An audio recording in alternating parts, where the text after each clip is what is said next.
গাড়ি নিয়ে দিবেন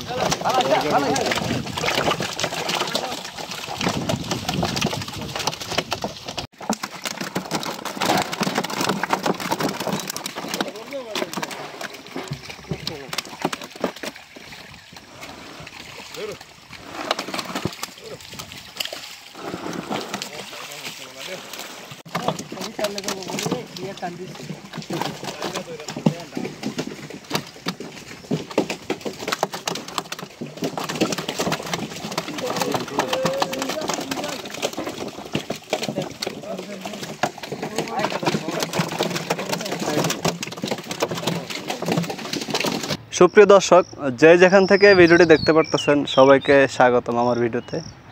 আমি যে ভিডিওটি আপনাদেরকে দিচ্ছি সেটা হচ্ছে আমাদের পাঙ্গাস মাছের পুকুরে রাত্রের একটা ভিডিও। কারণ রাত্রে যদি পাঙ্গাস মাছ না ধরা হয় তাহলে সেক্ষেত্রে বাজারজাত করতে সমস্যা হয়। আর যারা গাড়ি নিয়ে আসেন অক্সিজেন পাইকার, গাড়িতে অক্সিজেন দিয়ে নিয়ে আসে, সেক্ষেত্রে মাছটা লাস্টিং করার জন্য রাত্রে এদেরকে করতে হয়।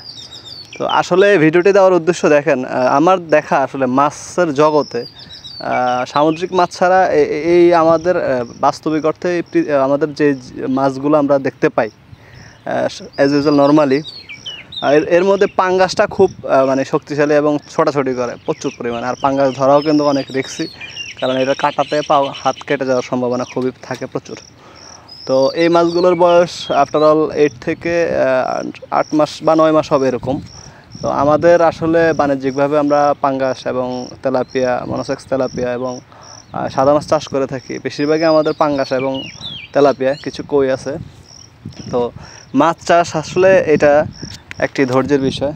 এখানে আসলে পানির নিচের কাজ, যেমন আমরা খামারি, গরুর খামার, আমাদের গরুর খামার আছে, ছাগলের খামার আছে, ভেড়া আছে বা গারল আছে। তো আমরা আসলে দেখি যে খামারের সদৃশ্যমান যে বস্তুটা সেটাকে খাওয়াচ্ছি, সেটা বৃদ্ধি পাচ্ছে না এরকম কিছু। কিন্তু মাছটা হচ্ছে একটি পুরাই রিক্স আমি মনে করি রিক্সি একটা বিজনেস।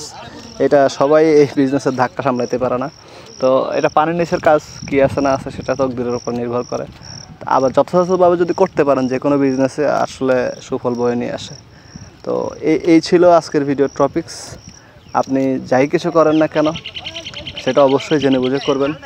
অন্যের সফলতা ঈর্ষান্বিত না হয়ে নিজের যোগ্যতা এবং নিজের মেধাকে কাজে লাগিয়ে সেটাকে পুঁজি হিসাবে মূলধন রেখে আপনি এগিয়ে যেতে পারেন। তাহলে দেখবেন একটা সময় আপনি কিছু করতে পারবেন। আর সব কিছু ছোটো আকারে করা শুরু করবেন, ধীরে ধীরে বৃদ্ধি করবেন এবং জেনে বুঝে করার চেষ্টা করবেন।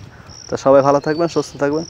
আসসালামু আলাইকুম ওয়া রাহমাতুল্লাহ। ভিডিওটি ভালো লাগলে অবশ্যই শেয়ার করে অন্যকে দেখার সুযোগ করে দেবেন।